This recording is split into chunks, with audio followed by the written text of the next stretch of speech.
Good morning, everybody. Good to see everybody. Today, we're going to be studying together Melachim Aleph Perek Gimel, chapter 3, continuing our ongoing study of Nevi'im Rishonim and the book of Melachim. So, to just refresh our memories as to where we are at right now, the first two chapters of the book of Melachim were to establish Shelomo's Malchut, Shelomo's reign. So the story has been about how Shelomo got to the throne, having to deal with his deceitful brother Adoniah, who tried to strangle the throne away from him, and how he dealt with him, both in chapter 1 and then again in chapter 2, and then also stabilizing Shelomo's rule by handling all of the loose ends, the enemies who could potentially cause him problems, Yoav, Eviatar, Shim'i ben Gera, and how Shlomo deals with each one of them individually to essentially neutralize any threat he that may rise up against him to the peace and tranquility of his kingdom. He also provided great kindness to the people of Barzilai. And basically, the best way to sum up the first two chapters is with the last pasuk, the last idea in pasuk 46 of chapter 2, which was V'hamamlacha nechona biyad Shlomo. The kingdom was secured in Shelomo's hands. So now, chapter 3 picks up with Shelomo as the undisputed king of the Jewish people, but there is still another piece to the puzzle. And that is, what we will find out is Shelomo is very young. We don't know if he is ready to run a kingdom by himself. He certainly did an excellent job, and his wisdom came through with dealing with his adversaries. But now, what's his kingdom going to be based upon? What is his mark going to be on the kingdom? How will his personality come through in governing his people? Now comes the real hard work, right? Becoming the king and being the undisputed leader might be the easy part. Now actually leading the people and governing them and bringing them through to the next stage of their development as a kingdom is really the challenge.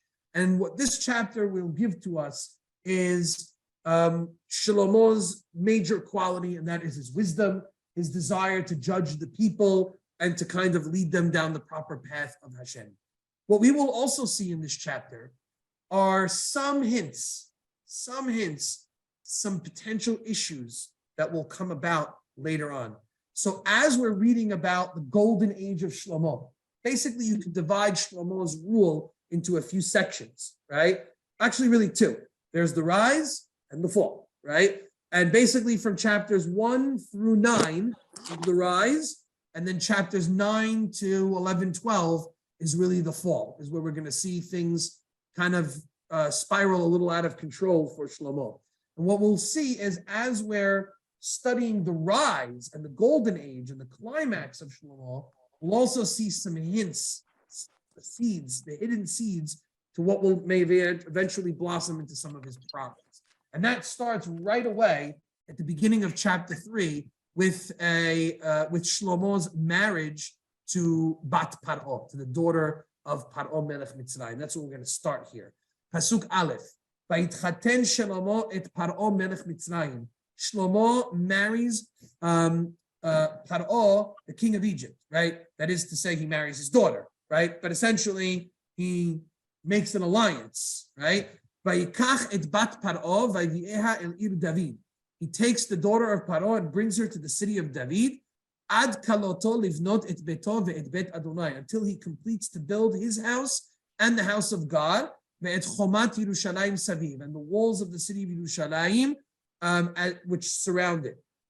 So right away, this is strange. Like, why is this here? Right? We're reading about the first alliance that Shlomo HaMelech makes by marrying the daughter of Paro. And he brings the daughter of Paro, and the Torah, the Navi mentions to us that he did this until he finished his house and the house of God. Notice the order. His house and the house of God, right? His house is oddly placed before the house of God. And there'll be an interesting debate amongst the commentaries about the relationship between Shlomo's personal palace and the building of the Beit HaMikdash. We will see that it takes him how long to build the Beit HaMikdash? 7 years. How long does it take him to build his own palace? 13 or 14 years, right? So the rabbis are attuned to this, and they wonder, is this a good thing about Shelomo, or is it a bad thing about Shelomo, right? Some contend it's a great thing about Shelomo. He wanted to expedite the building of the Beit HaMikdash, and he got this massive project done in just 7 years, whereas another project like his home, he wasn't so enthusiastic about it, and he didn't make such a big deal, and that's why it took him so much longer. On the other hand, there is a second way of looking at it, which is that he spent more time and more energy into focusing on the nuances of his own home, and that's why it took long, as opposed to the Beit HaMikdash, right? So there's two different ways of looking at it, and this pasuk might be a little hint at support at those who looked at it negatively, that his house is put in front of the house of God and the walls of Yerushalayim. But okay, kings often make alliances. They need to govern their countries politically, and so Paro does make this decision. Where it will lead to is something that we will see later on.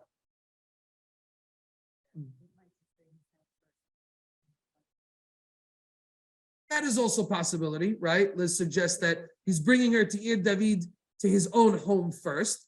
But it's interesting, it says, Ad kaloto livnot et beto ve'et bet Hashem. It kind of gives us a different marker than a thing. But yeah, that's possible, yeah.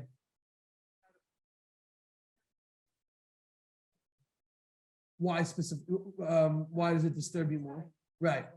Yeah, so certainly an alliance with Paro Melech Mitzrayim is like, whoa, right? Paro is like that's like a, it's a rough one for us. Like we have a lot of enemies, but Paro always triggers inside of us a certain sense of an emotion, right? That we have an alliance with.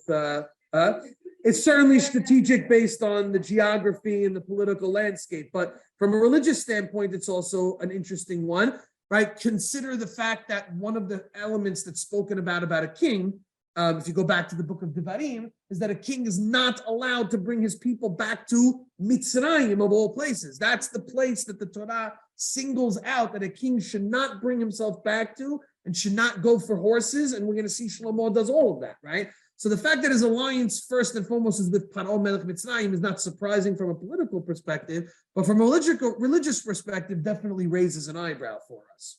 Okay, yeah.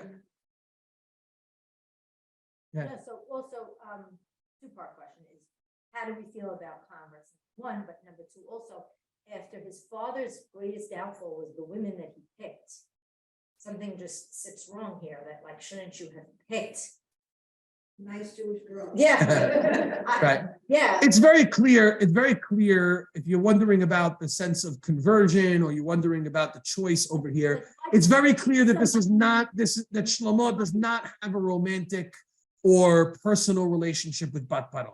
The words that open are Vayitchaten Shlomo et Paro. Shlomo married Paro, okay? And to do that, he took Bat Paro. It's clear that this is purely a political, No, Bat Paro, the daughter of Paro, right? It's an entirely politically driven aspect on the part of Shlomo. So now, the rabbis do discuss, and they will discuss this about Shelomo, that it's obvious. We'll get into more depth about it when we read about Shlomo's female escapades at the end of his reign, right? Which is a big part of his downfall. We'll talk about it more. This is just the hinting to it. But we'll see that Rambam says he for sure converted them all and that it was accepted. There does seem to be, however, another mention that in the time of David, they did outlaw conversion for the average person. The king might have a different law, but they did outlaw it for the average person because since the kingdom was so wealthy and so successful, they were nervous that people would just want to join because they wanted to reap the financial or political other benefits of being a member of the Jewish people, right? And that always happens, right? When the Jewish people are leaving Egypt, people want to come. When the Jewish people are successful, nobody is as successful as we could be. It doesn't happen a lot of times in our history, but when it does, our levels of success are otherworldly, and that definitely attracts the eyes of people who are not always so committed. And that is why they discuss that idea as well. We'll get into it more about later. It seems that band, it was during the time of David and Shelomo, but Shelomo himself doesn't seem to be beholden to that because he has a different agenda in mind. His is more of a political aspect that he needs to do. Yeah. Okay, so that's already, this is what I talked about sowing the seeds of a potential problem later on. And then Rabbi, it comes to sorry. Yes. Oh, is that Esther? Hi, Esther. Hi, I was thinking it's keep your friends close and your enemies closer. That could be another aspect as well, for sure, right?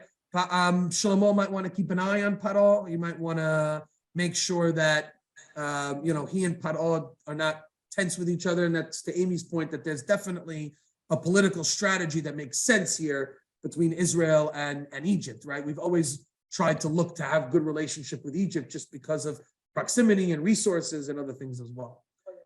Pasuk Bet now again is another important pasuk in building our mindset, the background here. Pasuk Bet, Rak ha'am mezabechim babamot. The people, however, continue to offer sacrifices on private altars. Ki lo nivne bayit l'shem Adonai, for a house has not been built for the name of God, for God's sake, ad hayamim hahem, until that time.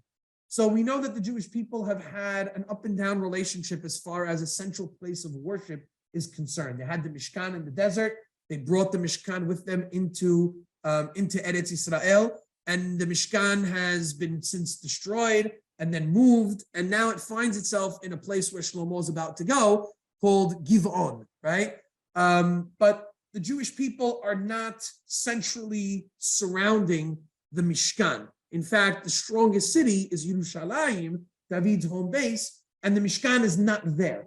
So at this point in history, the Jewish people have been given the license to sacrifice on private altars. There is a central altar which they do come to congregate, but as far as their own individual worship is concerned, they're allowed to sacrifice on their own private altars. The Navi here is clearly showing us a problem that is existing in Shlomo's time and is foreshadowing for us Shlomo's greatest accomplishment, which is the building of the Beit HaMikdash. It's highlighting for us the need for a place of central worship and not a rebuilding of a Mishkan, a temporary place, but a Bayit, something more permanent, something that we can consider a home and a place of worship for the Jewish people. What's interesting here is there's a little bit of an ominous tone to this pasuk as well. And why do I say that? Because all throughout the book of Kings, as the text will present to us different kings and their rule, there's always certain information, a standard formula that the Navi will present to us when sort of summarizing the legacy of a king. It will tell us how long they ruled. It will tell us who their mother was, as I mentioned in our last class. And then it'll tell us, did they follow the path of Hashem?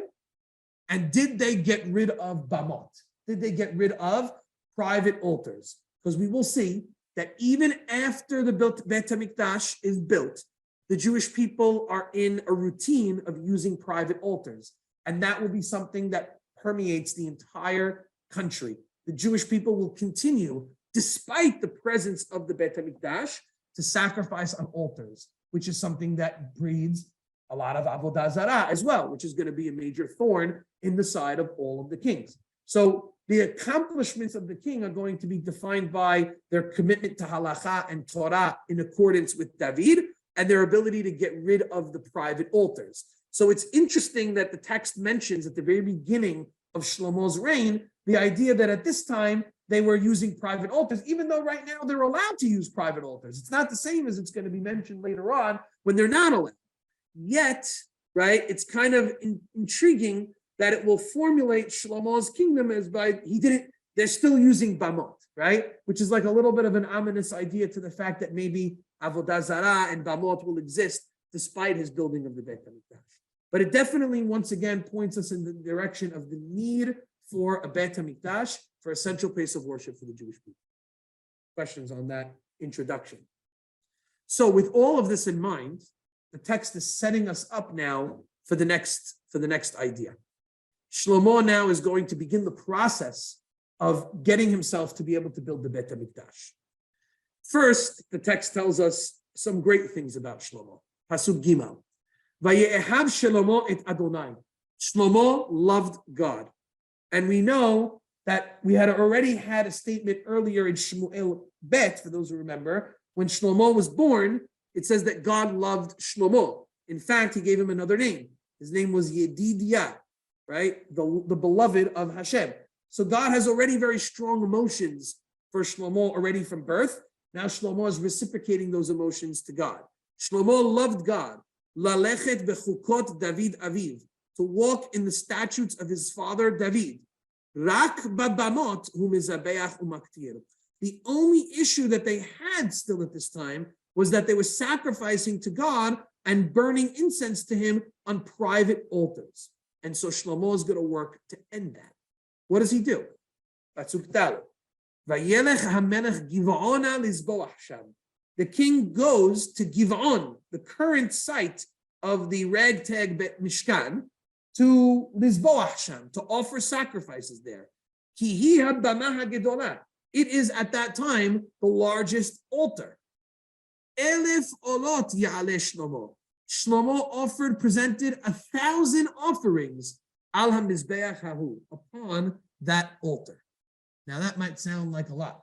And the answer is, it is a lot. Yes. Now, could the text be using hyperbole over here? Like 1,000 things that they use, and it might not actually be 1,000? Possibly. It could be, huh? Sometimes the text, sometimes I believe the text can be hyperbolic if it's trying to prove a very particular point. The idea that Shlomo was offering a ton of sacrifices. On the other hand, we can say that Shlomo did in fact offer 1,000 sacrifices, and there might be something significant about the number 1,000, 10 times 10, 10 times 10 times 10, the round number. I'm sure there's a lot that could be said potentially about that. Pay attention though to the fact that it uses Elef Olot Ya'aleh Shelomo. Anybody notice anything interesting? If you're a grammarian, yeah, what's the tense? Ya'aleh, it's future, right? It really would say, it should really say Elef Shlomo, Elef Olot, He'elah. He brought up, right? Ya'aleh is either a future tense, he will, right? Or like an infinite present, he was, like almost a hoveh. So it might be that the text is telling us that in fact he did, but actually foreshadowing to us another time when Shlomo may give another set of sacrifices of this quantity. When will that be?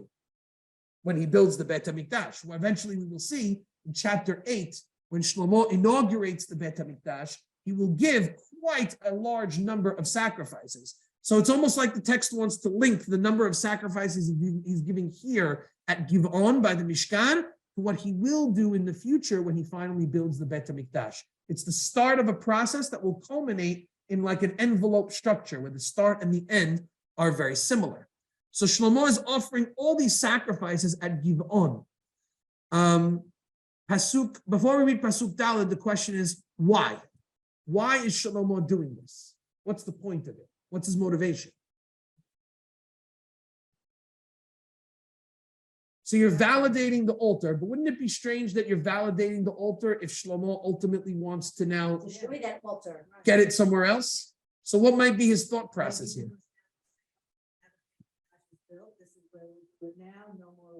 Excellent. So Vicky's right? I think what he's trying to say is first, when you're trying to move something from point A to point B or make a shift from the old to the new, what do you first need to do?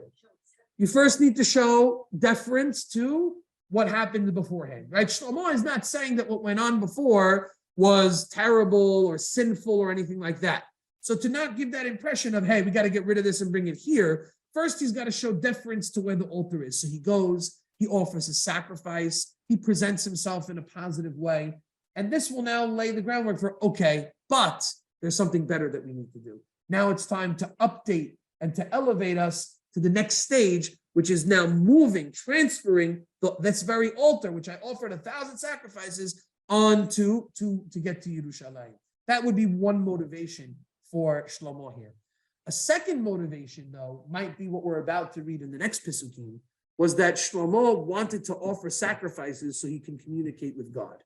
He's trying to elicit a communication with Hashem because he wants guidance from God about what to do next. And in this time, the best way to do that is to offer your sacrifices at Giv'on, the central site of the Bama Gedolah, and now Shlomo is going to wait to see if God comes to him. And indeed, Pasuk Hey tells us that God comes to Shlomo in a dream. Begiv'on nir'a Adonai el Shlomo b'halom halayla. At Giv'on, God appeared to Shlomo in a dream, in a nighttime dream. Vayomer Elohim, God says to him, She'al ma'eten lach. Ask what I should give to you. I will grant you whatever you want. Tell me what you want. Now, obviously, many of us have done this thought exercise before, perhaps, maybe not with God coming to us in a dream, but like 3 wishes, what do you want? Aladdin style, right? What would I ask for? I want more wishes, right? Everyone does that. But really what God is saying is, what do you want your kingdom to be about? And whatever you want your kingdom to be about, I will help you to go ahead and do that. This is certainly a challenge presented by God to Shlomo to see where do Shlomo's priorities lie. What is it that he wants most to be his legacy with his kingdom? Verse 6 gives us Shlomo's famous answer. Vayomer Shlomo, Shlomo says to God, Ata asita im avdecha David avi chesed gadol. You, God, performed with David, your servant, my father, a great kindness. Kasher halach lefanecha be'emet u'b'tzedakah u'b'yishrat levav imach. Because he walked before you with faithfulness and righteousness and an integrity of the heart. Vatishmor lo et hachesed hagadol hazeh. You, God, observed and protected this great kindness for him. Vatiten lo ben, and you gave him a child. Yoshev al kis'o kayom hazeh, who will sit on his throne, as is now the case. In other words, God, the fact that you're coming to me says that you are preserving your chesed, you are observing your promise to David, my father, and you put me here. Now let's go all the way. Ve'ata Adonai Elohai, and now the Lord my God. Ata himlachta et avdecha tachat David avdi. You crowned your servant instead of my father David. Ve'anochi na'ar katon. I am but a young lad. Lo edat set vavo, with no experience in leadership. I don't know my comings and my goings, right? I don't know what I'm supposed to do now. I need guidance. I need instruction. Very humble on the part of Shelomo, for sure. He recognizes his inexperience. He recognizes his youthfulness, and he realizes that he needs a lot of help, but he needs that help to come from God. Rashi over here brings up the famous midrash that Shelomo was 12 years old at the time that he had taken up this reign, which is very young, right? And hence his idea of na'ar. Na'ar is always a term that's used for a young boy, somewhere between the ages of 12 and their teenage years. So Rashi brings the midrash that he was 12 and actually calculates it from the time of the rape of Amnon and Tamar, which was right after David and Bathsheba, which is when he was born. On that very same day that Shlomo was born, the rabbis say, was when Amnon raped Tamar, and then they traced the timeline just piece by piece to say it was 12 years since that time period, and that's why Shlomo, they say, is 12 years. You could look at the Rashi if you want on your own. I'm not going to spend so much time on it, but that's how the rabbis trace it over here. So he's very, very young. Pasuk 8, Pasuk Chet, ve'avdecha betoch amecha asher bacharta. Your servant finds himself in the midst of the people whom you have chosen. Amrav, a vast nation. We know how vast they are. We got the count from David at the end of the book of Shemuel Bet, which got him into a lot of trouble. And Yoav told him, your people are increased by leaps and bounds, unprecedented what he has, the population here. Amrav, a vast people, asher lo yimaneh v'lo yisafer merov, who cannot be counted or enumerated because they are too plenty. We know that phrase. We just count them? Huh? Oddly enough, yeah, it's almost like a little like, yeah, we shouldn't count them. It's almost like Shlomo saying, I'm not going to make that same mistake. But by counting them, we know how great they are, right? But this, I think the language here harkens to what? When have we heard that language? You cannot count them. They're so plentiful. Exactly. The promises of Hashem to Abraham, Yitzchak, and Yaakov, these promises are being fulfilled in the time of Shlomo, that the Jewish people are vast, they're numerous, they're powerful, they're sovereign. We have all of these great things going on for the Jewish people right now that Shlomo is hinting towards. Now is his request. Pasuk Tet, v'natata le'avdecha lev shomea lishpot et amecha. I ask that you grant me to your servant a heart of understanding, or a heart that listens, literally, to judge your nation. Lehavin ben tov lera, to understand the difference between good and evil. Who can fully judge this vast and heavy people, right? There's a lot of interesting language here in this pasuk. The first is lev shomeya lishpot et amecha, right? Shlomo calls the heart that has the ability to have wisdom, judge the people, a heart that is shomea, right? And here the word shomea means, right? Shomea sometimes means to hear or listen. In this context, it means to understand, to relate to, maybe to be empathetic of, right? To have those characteristics that allow him to see the people and what they need and to meet them at their spot, to be able to judge them properly. But it also calls to the idea that to really be a good judge, you need to have what quality? You need to be able to listen, right? You need to be able to hear people, to listen to their words, to listen to their tone, to understand where they're coming from, to hear their hardships and their plights, and not rule just coldly in the name of law. Exactly. And the story that we're going to read about at the end of this chapter is going to be a beautiful example, a paradigmatic example of how Shlomo, goes above and beyond the law, right? Where law ends, where the law L-A-W, like the law of the land, right? Where it's unable to solve something, a lev shomea, a heart that sees, that understands, that can read people, that can read emotions, has the ability to be transcendent, has the ability to judge cases that the law cannot account for. The case that we're going to read about, two women fighting over the identity of a child with no evidence whatsoever to support either's claim, is going to be a prime example of what do you do when the law doesn't account for how to judge the situation. All of a sudden, this lev shomea kicks in. And that's what Shlomo is asking for. But importance of listening to people, having emotions with people, not just being cold in terms of how to judge them. Because Shelomo understands how important a job he truly has, how much bigger than this job is to be the king of the Jewish people and to exact the law amongst his people. He says, who can judge this heavy nation, right? Which literally means a nation that's just vast in numbers. But I think it's more than that, right? The heaviness that he's describing is that every judgment has tremendous ramifications on the nature of the Jewish people. Will a person be Jewish? Will they observe the law, right? How Shlomo judges the people in their private lives is going to have a major impact on the religious nature of the Jewish people. That's in his hands. He says it's such an overwhelming task. Who could do it?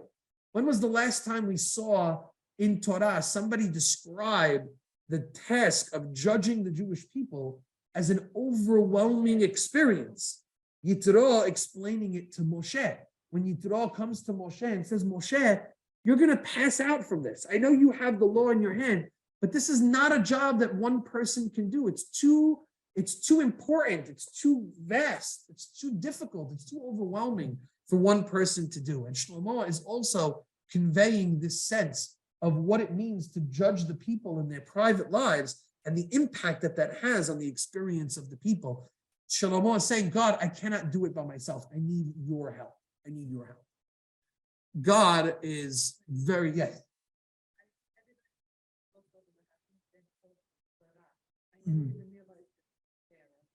Havin ben tov l'ra, to distinguish between good and bad. Good and evil. Yeah.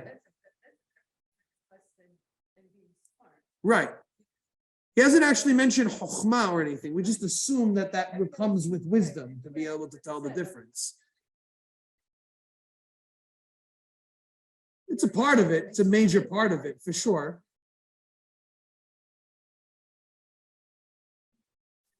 Yeah, I know. People focus on the fact that he just knew a lot of stuff, right? I mean, there was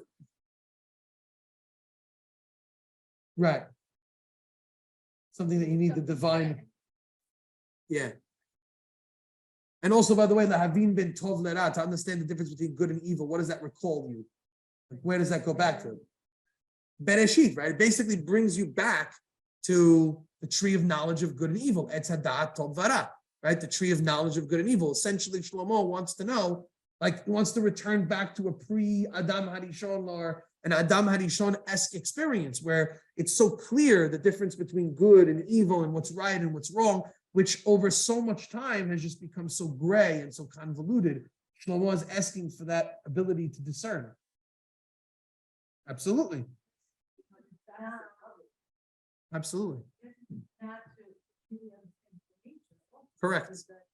Yeah, he's going to need to have insight into people. Ultimately, judging is about judging people, right? And seeing what makes them tick and what motivates them. And that's what Shelomo is going to have to do.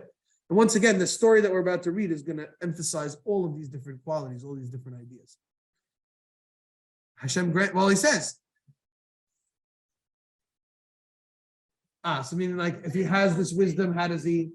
Well, remember his wisdom and his abilities here are given to him by God in order to be able to judge the people for the benefit of the people, not for himself. It's for the benefit of the people. And as we will see in a moment, it as with everything is conditional to him being observant to God's will, right?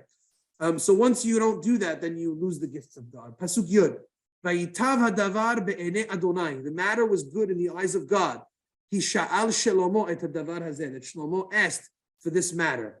Verse 11. Vayomer Elohim elav. God says to him, Yan asher sha'alta et hadavar hazeh. Because you asked for this above everything else. V'lo sha'alta lecha yamim rabim. You didn't ask for long life. V'lo sha'alta lecha osher. You didn't ask for yourself wealth. V'lo sha'alta nefesh oivecha. You didn't ask for the souls of your enemies to be kept at peace and at bay.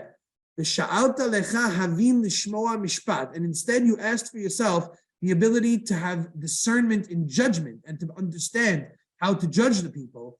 Verse 12, Hine asiti kidvarecha. I will do as you have spoken. Hine natati lecha lev hacham v'navon. I grant you a wise and discerning mind and heart. Asher kamocha lo haya lefanecha. Who prior to you did not exist. There has never been anybody quite like you. Ve'acharecha lo yakum kamocha. And afterwards, there will not be anybody like you. So we cannot get away from this. As much as Shlomo will struggle in his own personal life, he is being granted by God for this amazing request, ultimate ability to judge the people. Then he says, verse 13, and also the things that you could have asked for, which you did not, I will grant you those things as well. Gam osher, gam kavod, wealth and honor. That nobody had by amongst the kings all the days before you, right? So Shelomo will also experience unprecedented levels of wealth and honor. Now here's the interesting part. You read this with the smile that Julie has on her face as, right, wow, jackpot, right? But here's the thing. Wealth and honor have an ugly side to them, right? I know, but I'm the Grinch, right? It is what it is, right? Scrooge McDuck, right? As they say. So it's almost as if God is saying, I'm going to give you what you asked for, and I'm going to give you the things that you didn't ask for, which could be read as an amazing thing if you do with them well, but could also be the ultimate curse for you if you don't do with them well. Absolutely. It's almost as if God is handing him the gift of the Lev Shomea together with the test of other things that come with the Lev Shomea, which is wealth and honor. How will Shelomo process the wealth and honor together with this Lev Shomea will be the challenge that he would have to do. So no gift comes without any baggage, any strings attached or challenge to overcome, right? So of course this sounds to us like amazing, and it will be amazing because Shlomo will use it to build his Beit HaMikdash. He will use it to bring peace to the region. He will be looked at with eyes of splendor from the other nations. The other nations are going to flock to Shlomo to get a taste of his wisdom and to get advice from him. The other kings and queens of the world are going to put Shlomo on a pedestal like no other. But those things will also then, how will he deal with those levels of success? Dealing with success is often more challenging than dealing with hardship, right?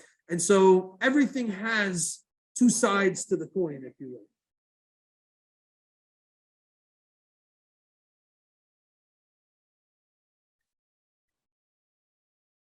There are people that they flourish in a miraculous setting, they get to be pictures and understand, but then in their own personal life, it's very hard for them to be involved in like Because you're saying that because the macro person is so involved in the bigger picture that they lose sight of the little details, right? They see the forest, but they don't see the trees, right?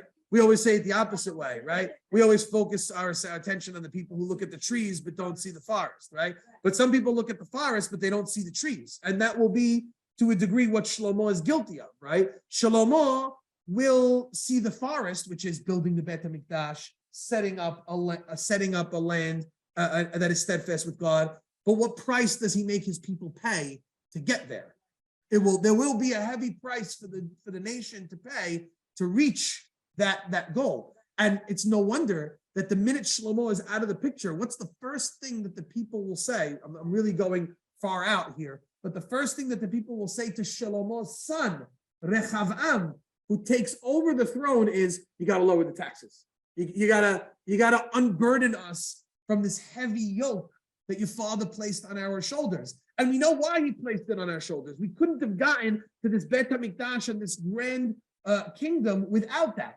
But it's unsustainable. We can't keep it going, right? And that's going to be their first request. There is a price to pay for the macro success that sometimes takes advantage of the micro person on the way there, right? And that's something that we'll have to talk more about. Certainly Shlomo might be guilty of, if that's where you were, that's kind of where you were going.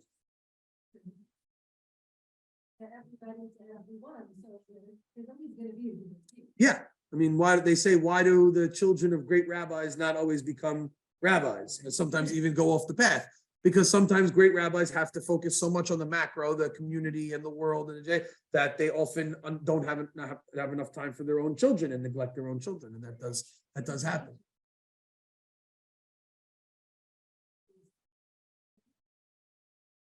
You're saying once a person has everything, then you start to lose dependency upon God, and now you start to stray. That to a degree is certainly part of the challenge. But that's why there are people who can have everything, but then the point is recognizing that your everything comes from God, remaining loyal to the fact that you recognize everything comes from Hashem. That's a big challenge. That's not easy, for sure.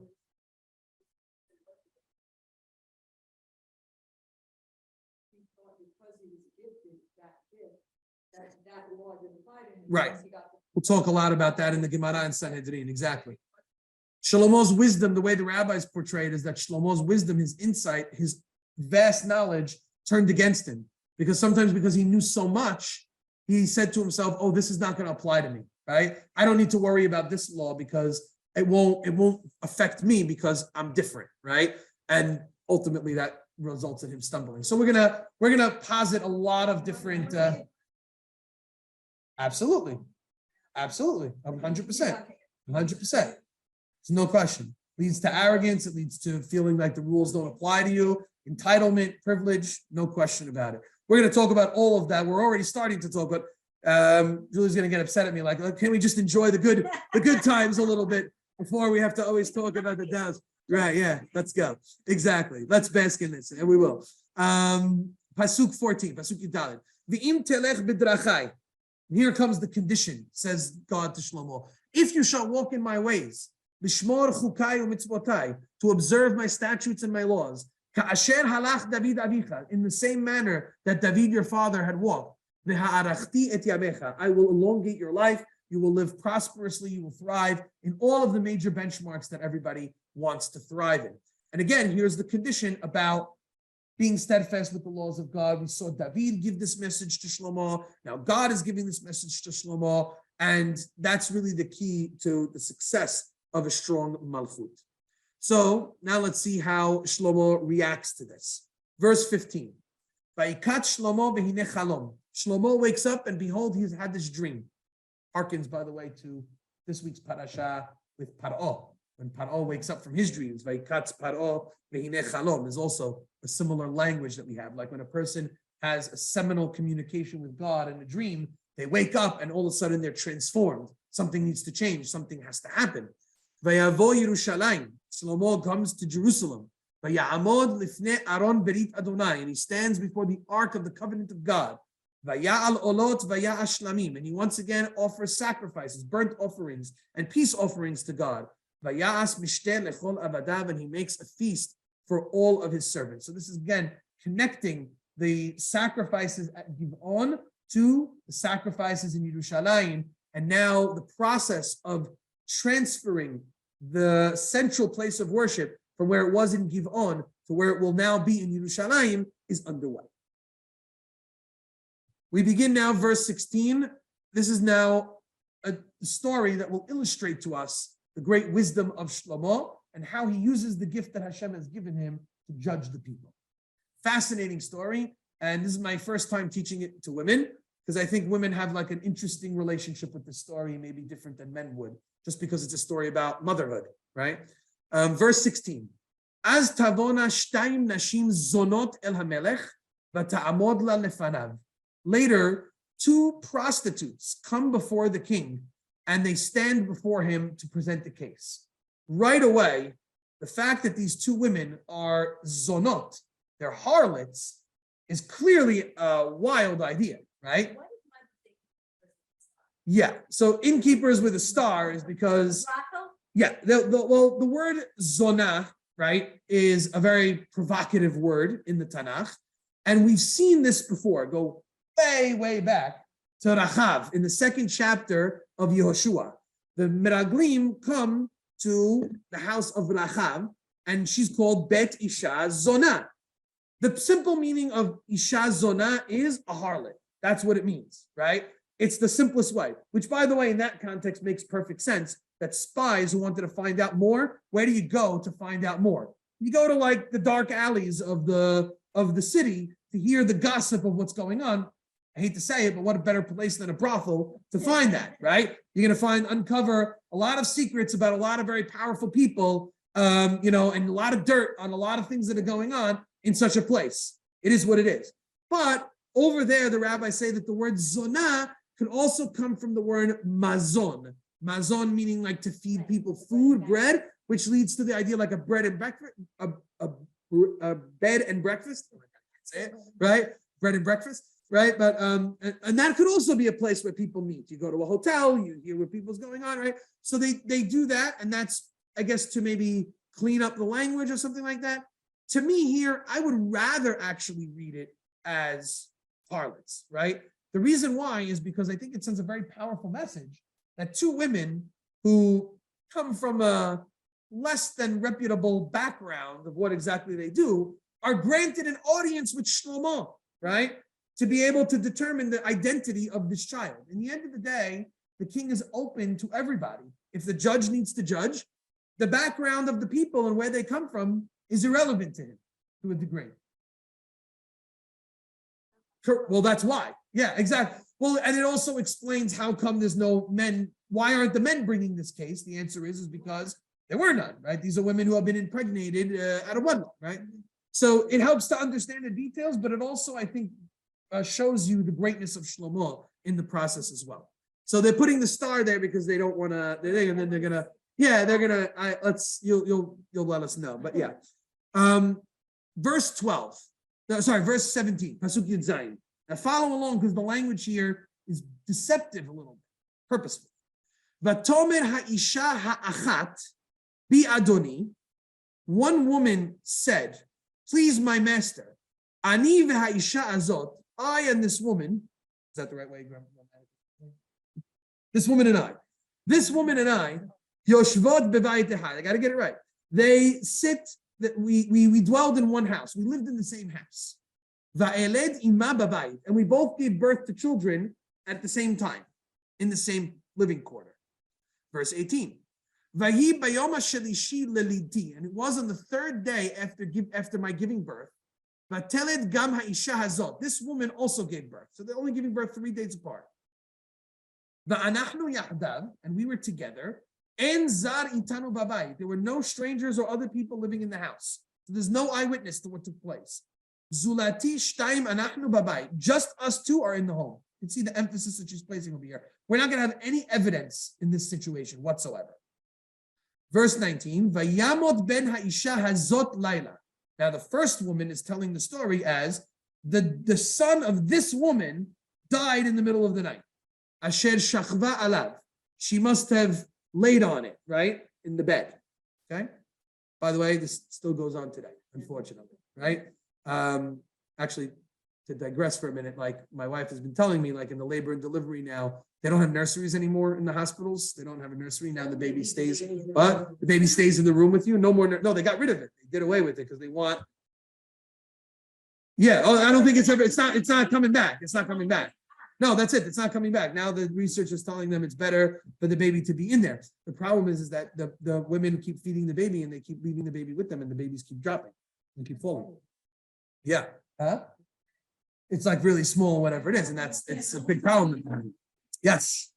Recurring problem that's happening now is they're finding that the nurses have to be on top of the babies because the babies are falling out of the bed, right? Because they're too tired. The mothers are feeding them and they're not putting them back into the bassinet and nobody's coming to take them. Okay, so now that I horrified all of you, let's keep going, right? But yes, the fact is this can happen, right? Asher shachva alav, huh? Well, we don't know. Maybe they helped each other. Maybe they just gave birth. Maybe that, it's not exactly a pregnancy that's on the up and up, right? So there's a lot of shady stuff that's going on here. Certainly, even if somebody did help them, there's nobody staying there with them. So that's the end of that. Yeah, they don't want anybody to know. Right. So it could be. Right. It could be. Right. So maybe you're saying it may be alarming already to Shelomo the amount of energy this woman who's presenting the story as telling us about, right. So she has something to hide. Okay, maybe. Interesting. We're gonna have to pick up on some clues for sure. Verse 20. This is all the first woman presenting the facts of the case, and she's presenting it as this other woman's baby died, and now what does she do? Verse 20. Vatakom betoch halayla. She got up in the middle of the night. Vatikach et bini me'etzli. She took my child from me. Va'amatecha yeshena, while I was sleeping, while your maidservant was sleeping. Vatashkivehu bechekad. She put the child in her chest. Ve'et bina hamet hashkiva becheki. And she placed the dead baby with me. Okay? So she flipped them.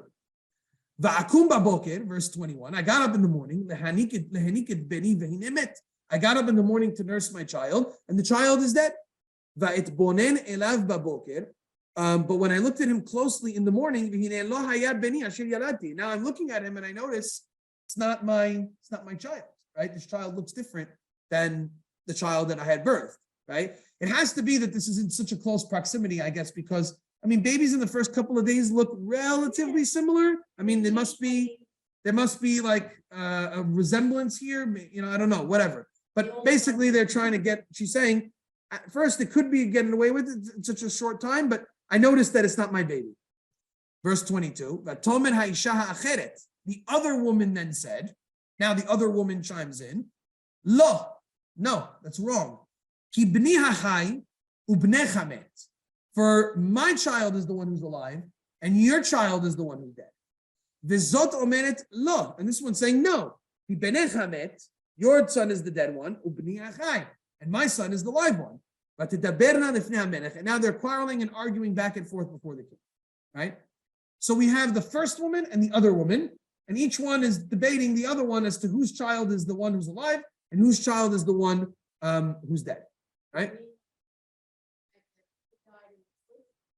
They're agreeing that those details are correct, right? Well, no. Well, it would seem that the other girl is saying, no, your baby died. Your baby died, and that's it. I never switched anything. You're claiming that I switched them, that I never switched them, right? So each one is saying that they have a claim to the living baby, right? Vayomer HaMelech, the king says, Zot omeret ze beni hachai ubnei chamet. This one is saying that the child that is alive is hers, and the other one's is dead. V'zot omeret lochi bnei chamet ubnei hachai. And the other one is saying, no, your child is the one who's dead, and my child is the one who's alive. Right? So the king kind of recaps it. It was a little bit of a strange pasuk that he mentioned, right? So the question here is, first, does Shlomo already know who's telling the truth or not?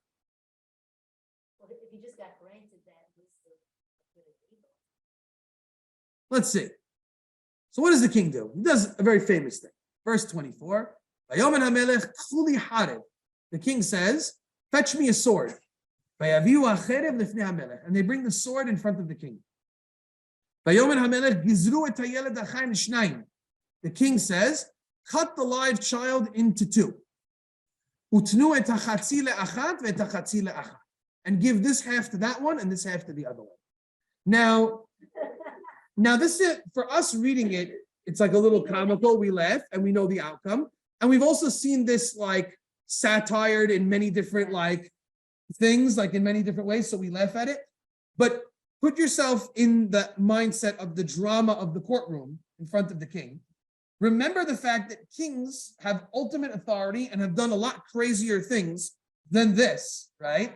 And who knows? We're talking about harlots that had a baby. Maybe the king says your babies are worth dying anyway. You're not, they don't deserve to live. Like, why do you have? I mean, it's jarring. But you could see a religious king saying, well, why do we want these kings around? They're blemished. They're that. So in the ears of the mothers, they weren't like, this is joking or he's trying to trick us or anything. They took this very, very seriously when Shlomo HaMelech said it. And it triggers in them very extreme emotional responses. Verse 26, V'tomer ha'isha asher bena ha'chai el HaMelech, the woman whose son was alive says to the king, the one who the text is testifying that she was the one who truly, her child was alive. We don't know. We don't know. That's the tricky part of this whole thing, is that the text will never actually tell us which of the two women was really the right one or not, right? It just presented to us as the first woman said it's mine, the second woman said it's hers, and now the text tells us the woman who, in truth, her child was alive, which we don't know if it was the first woman or the second woman. The text doesn't tell us. For her mercy was aroused about her child. Vatomer, and she says, Bi Adoni, please, my Lord, tenulah et hayalud hachai. Give her the live child, vehamet al tamitehu, and do not put the child to death. Vezot omeret, and the other one, again, we're not sure who it is, but we just know it's the one who's definitely not in truth the mother of the child. Gamli gamlach lo yegiz, right? She says, for me and for her, neither of us will get it. Kill the child, right? It shows you what a person will be willing to do just to not lose out, right? In other words, as long as in the end of the day, they both don't have it, that will make her feel better. It will comfort her over the death of her own child. The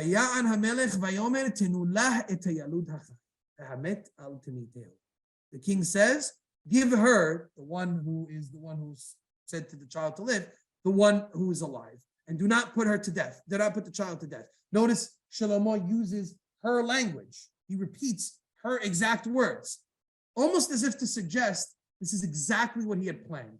He wanted to see who would say these words, who would be the one to utter them, and that's what the king knew would be the right one.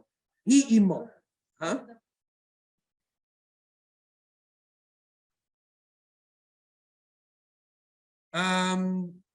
Meaning we shall surely not put anyone to death, almost like suggesting it's insane to suggest killing a child for those types of reasons, right? He imo, that woman is the mother. And again, we don't know which one. The text leaves it open because really it's not so important to the story in the end of the day, right? It doesn't matter which ones it was. It's just the fact that Shelomo has the ability to discern and to peel off the layers of confusion to determine who's the one and to get it right. That's the major thing. The people, now we see the reaction in the final pasuk of the chapter. All Israel heard the judgment that the king had rendered. They were in fear and in awe of the king. The people recognized what they had with Shlomo. For they saw that he possessed the divine wisdom to execute justice. The major aspect of this judgment is that the people see this is not someone who just knows the law. This is someone who has the wisdom of God. This is someone who can see into people. He knows how to discern a case without any evidence, without any of the classic things that a judge would need in order to be able to render a judgment, a ruling in such a scenario. And that really floors the people. That's the lev shomea. That's the lehavin ben tov lara that Shelomo had asked from God, that God had went ahead and granted to him. Now it's interesting that the commentaries over here are a little bit split on the question that I asked you before. Did Shlomo ultimately know who really was telling the truth and was just using this dramatization to kind of confirm what he had already known, or at least to show it to other people, because he kind of figured it out already on his own, but he needed a clear proof for everyone else. So he orchestrated this, or did he really need the emotional trigger in this story to be able to determine who was the right mother, right? Some commentaries say that he really didn't know who it was. Hence the Pasuk 23, him kind of repeating, this one says this one says that. He's really not sure, and he needs a clear test that he devises to be able to tell the difference. Others suggest, like the Malbim, for example, that Shelomo knew all along who really was correct. How did he figure it out? He notices something very subtle. What does he notice? One woman always puts the live child before the dead child, and the other woman puts the dead child before the live child. Correct. And that's why he repeated it. Exactly. Right. So if you look at, if you look at the one who's telling the story, my child is the live one and your child is the dead one. The other one says, no, your child is the dead one, my child is the live one. So because of the one woman's emphasis on the living child versus the other one's emphasis on the dead child, Shelomo already figured out the one who's obsessed with the dead child, that's because her child is really the dead one. And the one who's obsessed with the living one, that's the one who's really the live one. And that's what she wants. And so that's what he says. So the king says, let me get this straight. You're saying the live child is yours and the dead child is hers, and you're saying the dead child is hers and the live child is yours? I understand. I get it, right? And he already figured it out. But he needed something more concrete to be able to express to them how it is that he figured it out and how he knew that. And so he uses the trigger of the cherev to ultimately prove what he had already confirmed, what he had known. It's another interesting way of looking at it, and shows you what a person is obsessed with. Oftentimes people will give away things, information, without knowing it, just based on their psychology. And someone like Shelomo was wise enough with God's gift to be able to tell the difference.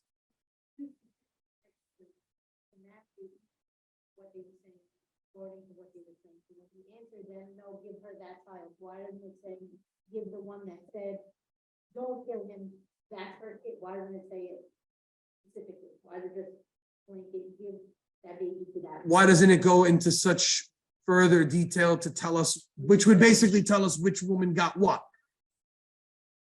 Parentheses, the first. I don't know, that's not really in the text, but. Correct. I think people assume that it's the first one who told over the story, right? And that is ultimately the one who says, based on this interpretation, the one who's focused more on the chai and the other one's focused on the met. But it's not a guarantee that you have to understand it that way.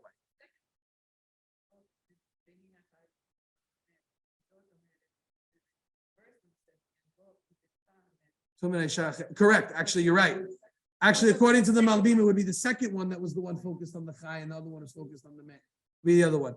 I think it's clear that the text, in my opinion, leaves it open. It doesn't matter, and I think that's part of the idea, is that the text is leaving it ambiguous because it's not important. These women don't get any names. We don't really care. It's more about the Shelomo working through the confusion that we as the readers still have, that Shelomo himself did not have. Right? That's the level of wisdom that Shelomo has. They recognized. The people of his kingdom certainly recognize where he is. Absolutely. Supports exactly the idea. And it tells us what really that did for them. Like, what did it gain? Like, because some people might be looking at it like, all right, wisdom, like, what is that? No, you could see that this is the foundation upon which Shelomo is going to build his kingdom, right? This is when the people saw this, they fully bought into it.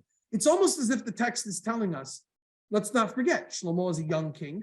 There may have been doubts swirling amongst the Jewish people. Who wouldn't? A 12-year-old becomes the leader of this massive kingdom. He may be the son of David, he may be whatever, but he may have gotten rid of his enemies, but I don't know. I'm sure there were people sitting around going, can he really do this job? The headlines in the newspapers were, will Shelomo succeed? Like, you know what I mean? You could imagine that going on. And when the story comes out about this, it removes all doubt. It's almost like it's the final piece to the solidifying of Shlomo's rule. that now everybody bought it.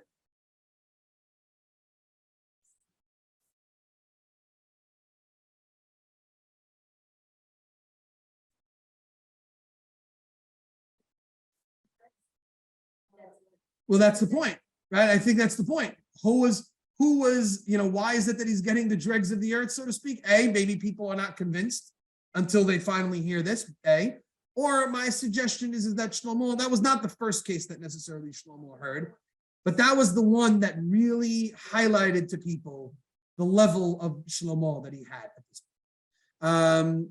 I'd be remiss being a Seinfeld buff not mentioning that comes up with Newman and the bike and so that. So I have to just put that in if anybody hasn't seen it, where he splits the bike in half. So this has been, like I said, a parody in many different situations, but just to show you the impact that it has, right? This forever, anybody who knows the Bible, this is for everybody culturally, the paradigmatic case of a judge who understands when all else fails, what to go ahead and do. So I think that's very important for us in understanding Shelomo.